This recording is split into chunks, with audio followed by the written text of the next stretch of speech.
Bonjour et bienvenue à cette émission de Conseil en bref. Mon nom est France Bergeron et j'aurai le plaisir de vous présenter un résumé de la séance ordinaire du Conseil municipal de Mont-Saint-Hilaire du 8 septembre 2025. Avant de débuter la séance, M. le maire Gartin annonce qu'il souhaite présenter quelques sujets d'actualité. Bonsoir, bienvenue à la séance du Conseil municipal du 8 septembre 2025. Avant d'ouvrir officiellement la séance publique du Conseil, j'ai quelques nouvelles que j'aimerais partager avec vous. Donc, ce soir, nous avons pu souligner la soirée de reconnaissance des citoyens et citoyennes de Mont-Saint-Hilaire. C'est une occasion pour les élus de souligner, en fait, l'apport et le rayonnement de ces personnes qui façonnent notre communauté. Une dizaine de personnes reconnues ce soir, à chacun d'entre vous, en fait, chers concitoyennes et concitoyens, merci d'être venus célébrer avec nous ce soir. C'est un honneur pour la Ville d'officialiser votre nom dans notre livre d'or. C'est un geste significatif puis empreint de reconnaissance. Puis on espère recevoir autant de candidatures dignes d'être soulignées l'an prochain à pareille date. Deuxième annonce, cette semaine, c'est la semaine des municipalités, donc qui débute le 14 septembre prochain. C'est une semaine qui a pour objectif de mettre à l'avant-scène le rôle des municipalités et le travail de nos équipes sur le terrain. Alors, sous le thème des municipalités en action, des communautés en mouvement, nous vous ferons donc découvrir un peu de cette arrière-scène sur les médias sociaux du 14 au 20 septembre prochain. Restez à l'affût pour en apprendre davantage. À titre d'exemple, ce soir, on soulignait 47 ans de service d'un employé municipal qui a consacré plus de 100 000 heures au service public. C'est quand même remarquable. Troisième nouvelle, bien, c'est le mois de la mobilité durable. Alors, on est actuellement dans ce mois bien particulier. La Ville vous invite à relever le défi, ne serait-ce qu'en changeant occasionnellement une vieille habitude de mobilité pour adopter des modes de déplacement actifs. Donc, pourquoi pas essayer le covoiturage, aller faire vos emplettes à vélo ou essayer le train pour vous rendre à Montréal. Un pas à la fois, nous ferons la différence. C'est ce que nous croyons à travers nos efforts pour favoriser la mobilité durable dans la Ville au cours des dernières années. Notamment, plusieurs projets ont été mis de l'avant. Certains viennent de se terminer, comme la piste multifonctionnelle sur la rue Sainte-Anne, et d'autres sont à venir, comme pour les infrastructures du boulevard Sir Wilfrid Laurier.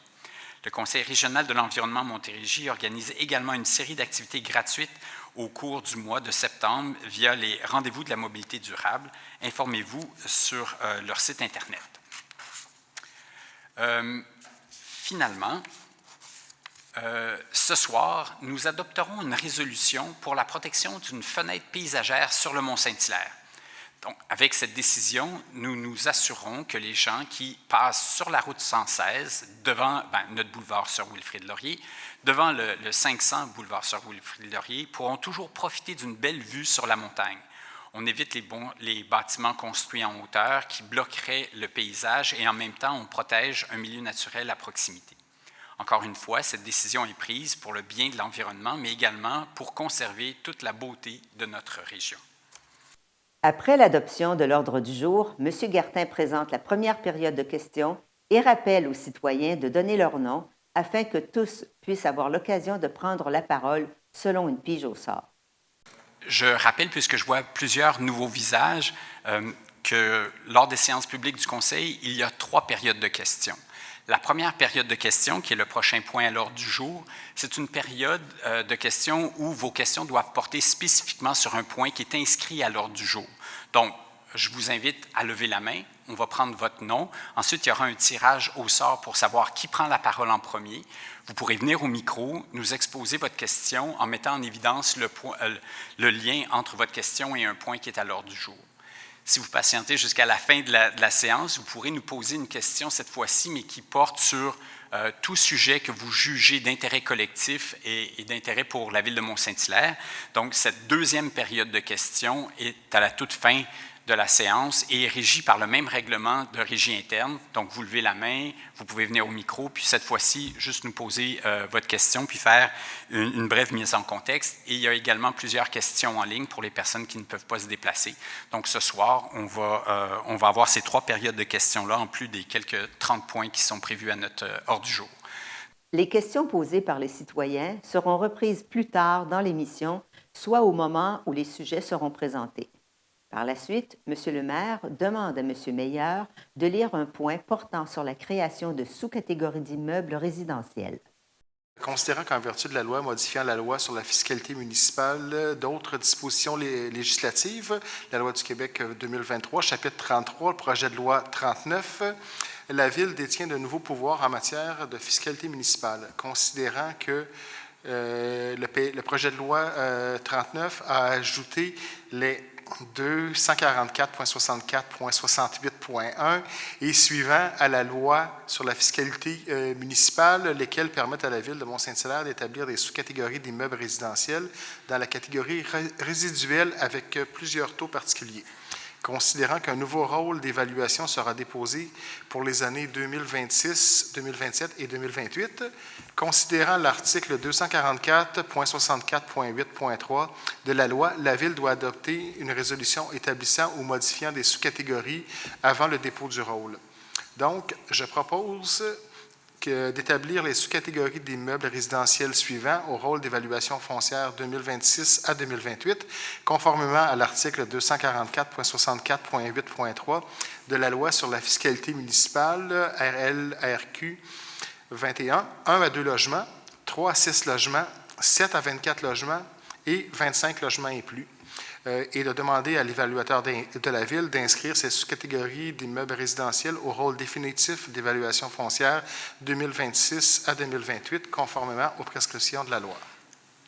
M. Meilleur poursuit avec l'élément portant sur la passerelle de paiement Constat Express. Je propose que ce Conseil approuve l'offre de services de PG Solutions Inc. au montant annuel de 2707,87 excluant les taxes, dans le cadre du contrat Constat Express Transfert Paiement concernant le paiement des frais annuels d'utilisation de la plateforme Transfert version 2, que le dit contrat soit d'une durée de 3 ans, soit du 1er janvier 2026 au 31 décembre 2028, que les droits d'utilisation soient payables à même le poste budgétaire 02-120-00-414 pour l'année 2026 et que le dit contrat sera indexé annuellement de 3 % pour les années 2027 et 2028, le tout selon les termes et conditions du contrat. Mme Georget présente le point désignant des personnes chargées de l'application des règlements de la Ville.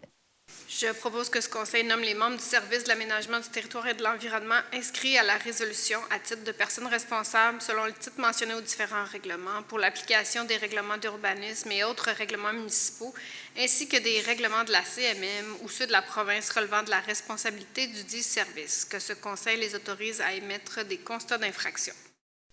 Mme Thibault présente le point relatif à la conférence d'un règlement à l'amiable. Alors, il s'agit de l'ancienne zone A16 sur le secteur urbain du chemin de la montagne. Donc, c'est une démarche qui est prévue par la loi. Alors, et la Ville de Saint-Hilaire embarque dans cette démarche-là.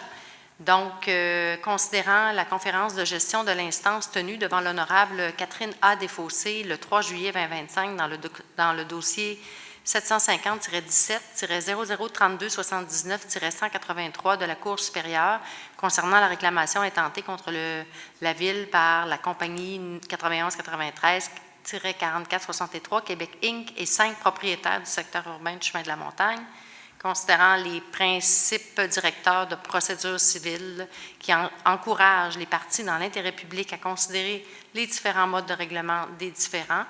Je propose donc que la Ville de Mont-Saint-Hilaire confirme sa participation à une conférence de règlement à l'amiable dans le cadre du dossier de la Cour supérieure portant le numéro 750-17-0032-79-183 et que le directeur général soit dûment autorisé à y assister, à poser tout acte juridique requis et à signer tout document pertinent, le tout conformément aux instructions reçues du Conseil municipal. M. Guertin demande à Mme Georget de présenter un point proclamant les dates des Journées de la culture à Mont-Saint-Hilaire. Considérant que la culture est un élément indissociable du développement des individus et de la société, considérant que la culture naît et s'épanouit d'abord au sein des territoires locaux, considérant que la Ville de Mont-Saint-Hilaire a déjà manifesté dans le cadre de sa politique culturelle et par ses interventions sa volonté d'appuyer concrètement les initiatives qui visent l'affirmation de son identité culturelle et la participation active des citoyens à la vie culturelle, je propose que la Ville de Mont-Saint-Hilaire, à l'instar de l'Assemblée nationale du Québec, proclame Journée de la culture le dernier vendredi de septembre et les 2 jours suivants de chaque année dans le but de manifester de façon tangible l'attachement qu'elle porte à la culture. Donc, cette année, ça donne le 26 au 28 septembre. Donc, je vous invite à visiter nos institutions culturelles à cette occasion. Madame Thibault lit le point d'appui à la Fédération québécoise des municipalités concernant la consultation sur le projet Maison Canada 2025. Alors, considérant que pour répondre à la crise du logement, le gouvernement Carney a annoncé la mise en place d'une nouvelle entité chargée de construire des logements abordables, d'offrir du financement aux constructeurs d'habitations abordables et de catalyser une industrie de la construction domiciliaire plus productive appelée Maison Canada. Considérant que les 2 objectifs de Maison Canada sont de construire des logements abordables à grande échelle et de construire plus vite, mieux et plus intelligemment, considérant que la situation du manque de logements locatifs, qu'ils soient sociaux, abordables ou réguliers, n'est pas qu'un enjeu urbain, mais affecte toutes les régions du Québec, affichant trop souvent des taux d'inoccupation en deçà de 1 %, considérant que toutes les collectivités, quelle que soit leur taille, pas seulement les plus grandes agglomérations, doivent avoir accès à cet éventuel programme. Alors, je propose que la Ville de Mont-Saint-Hilaire appuie la Fédération québécoise des municipalités dans sa recommandation au ministre du Logement, des Infrastructures et des Collectivités, l'honorable Gregor Robertson, que Maison Canada soutienne autant les communautés en région que les grands projets de développement immobilier en adoptant une approche adaptée et modulée, basée sur l'importance des besoins et l'impact des projets pour les collectivités et non sur le nombre d'unités que contient un projet, que Maison Canada reconnaisse les compétences des gouvernements locaux, que le programme Maison Canada prévoit un volet distinct pour les collectivités locales et soit géré par celles-ci afin de répondre aux besoins en logement des régions du Québec, que soit facilitée et accélérée la négociation et la conclusion des ententes fédérales Québec afin que les communautés bénéficient rapidement de ces opportunités, accélérant la création de logements. Suite à l'adoption du point, M. Guertin y ajoute un commentaire. Et j'en profite pour ceux qui ne l'auraient pas déjà fait de possiblement consulter en fait notre politique d'habitation et d'abordabilité, considérant que Mont-Saint-Hilaire fait également face à cette crise du logement avec un taux d'inoccupation qui est très, très, très bas. Madame Georget présente une entente de délégation dans le cadre du programme de soutien en milieu municipal en patrimoine immobilier.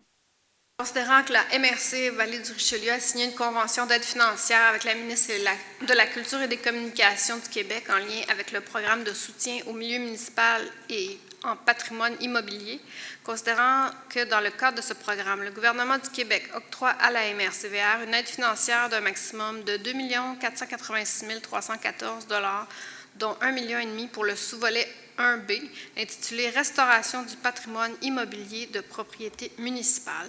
Considérant que la MRCVR a obtenu une contribution financière de 96 774 $ du gouvernement du Québec dans le cadre du sous-volet 1B de ce programme de soutien destiné à la Ville de Mont-Saint-Hilaire pour la restauration de l'École Sacré-Cœur. Considérant qu'à la demande de la Ville de Mont-Saint-Hilaire, la MRCVR va réaffecter cette somme à la restauration du manoir Rouville-Campbell, considérant que la MRC propose de conclure une entente afin de déléguer la gestion et le financement de ce sous-volet du programme à la Ville dans le respect des conditions stipulées dans la convention signée avec le MCC. Donc, je propose que ce conseil autorise le directeur général ou en son absence le directeur général adjoint aux opérations et le maire ou en son absence la mairesse suppléante à signer l'entente à intervenir avec la MRC telle que présentée. Tel qu'annoncé par M. le maire Guertin en début de séance, le point visant à la conservation d'une percée visuelle est lu par M. Meyer. Oui, donc, considérant que la Ville est propriétaire du terrain vacant situé en piémont du Mont-Saint-Hilaire, le long du boulevard Wilfrid-Laurier, c'est à côté de la maison de la course, considérant que cet immeuble constitue le seul accès visuel direct du piémont du Mont-Saint-Hilaire pour les piétons depuis le boulevard sur Wilfrid-Laurier, les autres terrains riverains jouxtant le dit Piémont étant occupés par des immeubles présentant parfois plusieurs étages. Considérant que la Ville désire que cette percée visuelle sur le Mont-Saint-Hilaire soit conservée maintenant et au bénéfice des générations futures, ce qui implique de limiter la possibilité de diriger quelques structures ou bâtiments en hauteur qui auraient pour effet d'obstruer les vues sur le piémont du Mont-Saint-Hilaire.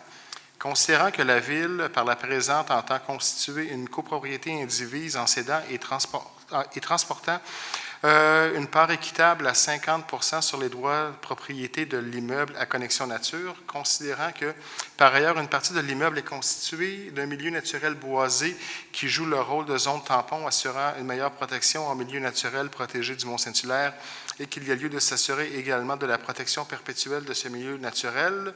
Donc, je propose que ce Conseil autorise la signature d'un acte de cession et convention d'indivision concernant le lot 2 348 982 visant à conserver une percée visuelle sur le Mont-Saint-Hilaire et que le maire, ou en son absence la mairesse ou le maire suppléant, et la greffière, ou en son absence le greffier adjoint, soit et sont autorisés à signer la dite cession et convention d'indivision, ainsi que tout autre acte ou document donnant effet à la présente. M. Morin lit un point relatif à la demande d'aide à la voirie locale. Je propose que ce Conseil autorise la présentation du rapport des travaux d'amélioration du boulevard Sir Wilfrid-Laurier, y compris la reddition de comptes liée aux travaux admissibles au programme d'aide à la voirie locale du volet projet particulier d'amélioration, projet d'envergure ou supramunicipaux, selon les modalités d'application en vigueur et reconnaît qu'en cas de non-respect de celle-ci, l'aide financière sera résiliée. Le projet en question, c'est sur le boulevard Laurier, c'est les butoirs et mon Dieu, les bollards là, pour réduire la vitesse. Lors de la première période de questions, en début de séance du Conseil municipal, un citoyen avait exprimé quelques inquiétudes concernant le refus d'une demande de rénovation. Puis je pense qu'on parle de 830 de la rue Poirier. Oui. Poitiers. Mm-hmm. La question est la suivante. À la dernière séance du Conseil, il y avait une demande similaire pour des modifications sur le chemin Benoît. Et on a dit, on refuse la demande parce que ce que tu demandes de faire, c'est trop pareil comme les autres. On veut quelque chose de différent parce que maintenant, le parc industriel, on l'a changé de nom, on l'appelle centre d'affaires. Ça fait qu'on voudrait... alors là, M. Bergeron, vous donnez une interprétation bien personnelle de la chose. La question n'est pas rendue. D'accord, je vous laisse continuer. Mais je regarde sur la rue Poitiers. Là, on dit ce que la personne propose, on refuse parce que c'est trop différent des autres. Sur la rue Poitiers, si je ne me trompe pas, c'est des maisons unifamiliales qui datent des années 60, 70. Si on veut faire évoluer les constructions dans le parc industriel et partout dans la ville, bien pourquoi que là, on refuse quelqu'un qui veut faire justement évoluer la construction sur cette rue-là? Monsieur le maire y répond. En fait, ça ne correspond pas aux objectifs du règlement sur les plans d'intégration et d'implantation architecturaux. Vous comprendrez que le titre du règlement le stipule, il faut qu'il y ait une intégration architecturale.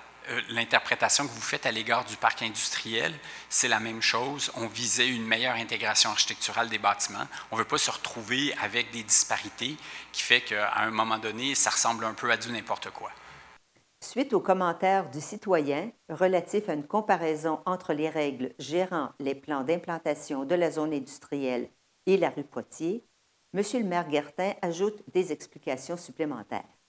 On voulait que, dans le fond, il y ait du raffinement dans l'architecture du bâtiment. Ce n'est pas la même chose. Mme Thibault présente la proposition rappelant la teneur du dossier. Donc, il s'agit d'un refus. Alors, considérant la recommandation du procès-verbal du 26 août 2025 du Comité consultatif d'urbanisme de la Ville de Mont-Saint-Hilaire touchant le projet suivant, donc c'est le CCU 2508-2614, donc celui dont on parlait tout à l'heure sur la rue Poitiers. Alors, considérant que ce projet n'est pas conforme aux objectifs et critères établis au règlement numéro 1239 concernant les PIA, que je propose donc que ce Conseil approuve la recommandation et refuse les plans d'implantation et d'intégration architecturale énumérés ci-dessus, et ce, selon les motifs formulés à la dite recommandation. Mme Georget présente un avis de motion et une demande d'adoption du projet. je commence par l'avis de motion. Je donne un avis de motion à l'effet qu'à une prochaine séance, je présenterai ou ferai présenter un règlement modifiant le règlement numéro 881 pourvoyant au bon ordre et à la paix dans les parcs et endroits publics de la Ville de Mont-Saint-Hilaire afin de modifier les heures d'ouverture et de fermeture de certains parcs. Donc, je propose que le projet de règlement numéro 881-16, intitulé « Règlement modifiant le règlement numéro 881 pourvoyant au bon ordre et à la paix dans les parcs et endroits publics de la Ville de Mont-Saint-Hilaire afin de modifier les heures d'ouverture et de fermeture de certains parcs, soit et est adopté par ce Conseil. » À la deuxième période de questions, un citoyen présente son dossier et M. Gartin lui explique la procédure à suivre. Je m'appelle Mario Robert. Et j'ai demeuré 28 ans à la Ville de Mont-Saint-Hilaire à 2 endroits différents. Le dernier endroit est une maison que j'ai construite au 1192 boulevard de Riez il y a 25 ans. J'ai vendu la propriété en 2023. La raison de ma présence est que j'ai été victime d'une erreur de la part d'un urbaniste à 2 reprises. La première fois environ en 2010 et la seconde fois en 2018, juste avant la pandémie. Je vous explique. En 2010, à la rencontre de l'urbaniste, je n'ai pas son nom, mais j'ai demandé un accès à l'information pour me rafraîchir la mémoire. C'était pour une demande de construction sur le terrain à côté de ma maison. La dimension que j'avais disponible, là, c'était 30 mètres par 47 mètres. Puis on m'a dit que ce n'était pas possible parce que les dimensions nécessaires étaient de 46 mètres par 50 mètres pour permettre une construction. Fait que là, il n'y a aucun suivi qui a été fait après, là, parce que c'était ça, puis c'était ça. En 2018, là, c'est mon neveu qui est intéressé par le terrain. Je suis donc retourné voir l'urbaniste pour voir si les dimensions avaient changé. J'ai rencontré à l'époque un urbaniste, je crois qu'il était dans l'équipe de Bernard Morel, et les dimensions n'avaient pas changé. Il m'expliquait que j'ai construit ma maison trop au centre du terrain, parce que j'avais un terrain de 92 mètres de largeur de façade. Puis moi, j'avais 30 mètres, puis les règlements exigeaient 46 mètres. Cela devenait une dérogation majeure et impossible de passer au conseil de ville qui m'a dit. Lorsque j'ai vendu ma maison en 2023, l'acheteur m'a demandé si le terrain pouvait être construit. Puis là, je lui ai dit que ça faisait 2 fois que j'essayais et que la façade n'était pas assez large. Puis là, plusieurs personnes étaient au courant de mes démarches, incluant mon agent d'immeuble. Puis là, que ne fut pas ma surprise, le 1er mai de cette année, de passer en avant de mon ancienne demeure et de constater les arbres que j'avais plantés début 2000, tous coupés. J'ai texté le nouveau propriétaire pour lui demander pourquoi il avait coupé les arbres. Puis là, je lui ai dit, as-tu une construction en vue? La réponse était qu'il a vendu et la construction débutait dans 2 semaines. Puis j'ai encore ce texte-là, le texto-là. Le 2 mai, le lendemain, j'ai été rencontrer Bastien Moisan, l'urbaniste actuel, pour lui demander que le propriétaire actuel, M. Péloquin, c'est quoi que lui avait fait que moi, je n'avais pas fait. Fait que M. Moisan, lui, il était pour faire des recherches. Fait qu'un mois plus tard, j'ai rencontré de nouveau M. Moisan. Il m'a sorti les dimensions de lotissement pour la zone H50. Ce que nous avons découvert, c'est que les 2 fois, soit en 2010-2018, on m'avait donné les dimensions sans service desservi, soit 46 mètres de large par 50 mètres de profondeur. Mais avec un service desservi, ça tombait à 23 mètres de large par 50 de profondeur. Puis là, c'est pour cela que vous avez voté une dérogation mineure le 7 octobre 2024. J'ai fait mes petites recherches, là. Puis le pourquoi je suis ici, c'est que j'ai été privé de revenus de la vente de terrain quand j'ai vendu ma propriété, puis j'aurais vendu plus cher compte tenu de que je pouvais construire. En conclusion, vos urbanistes n'étaient pas au courant où ils ont fait des erreurs. Je demande un dédommagement à la Ville de Mont-Saint-Hilaire pour les pertes encourues. Je vais vous demander d'arrêter là, dans le fond, parce que... OK, j'ai fini de toute façon. C'est juste que c'est un recours privé. Je vous prie, dans le fond, de demander à votre avocat de communiquer avec la direction générale, plus particulièrement, parce que c'est eux qui reçoivent les plaintes. Puis on va traiter votre plainte avec toute la diligence nécessaire. Il faudra faire la démonstration s'il y a eu faute et autres, mais juste pour des raisons de confidentialité et autres, je ne crois pas que c'est pertinent qu'on continue cet échange-là. D'accord? Donc, je vais vous demander de... Est-ce qu'il y a une personne comme responsable à la Ville que je puisse rencontrer? La personne responsable des plaintes officielles à la Ville, c'est notre directeur général, donc je vais vous demander, et lui va savoir vous aiguiller vers les bonnes personnes. Comme à chaque fin de conseil, M. le maire fait quelques annonces d'activités à venir en septembre. Dans le fond, j'aimerais vous rappeler que les inscriptions à toutes nos activités de loisirs automnales se déroulent dès demain. Puis, vous devez avoir en main votre carte citoyenne et être prêt à faire le paiement en ligne si nécessaire. Les inscriptions en ligne sont prévues à compter du... Ah, merci. À partir du 9 septembre à 18h. Puis, vous pouvez encore aller consulter la programmation sur le site Internet pour terminer votre choix d'activité. L'information est disponible sur le site villemessage.ca. En fait, je suis très, très heureux aussi de vous mentionner que nous avons officiellement été reconnus comme Ville amie des enfants, une reconnaissance inspirée d'un programme international de l'UNICEF, un engagement pour notre ville à respecter et à faire progresser pour faire progresser les droits des enfants et bâtir des milieux de vie inclusifs et durables. En plus de la chaise des générations que vous voyez ici, nous avons maintenant cette reconnaissance de plus qui vient appuyer le fait que les enfants sont au cœur de nos décisions lorsqu'on prend des décisions au conseil municipal.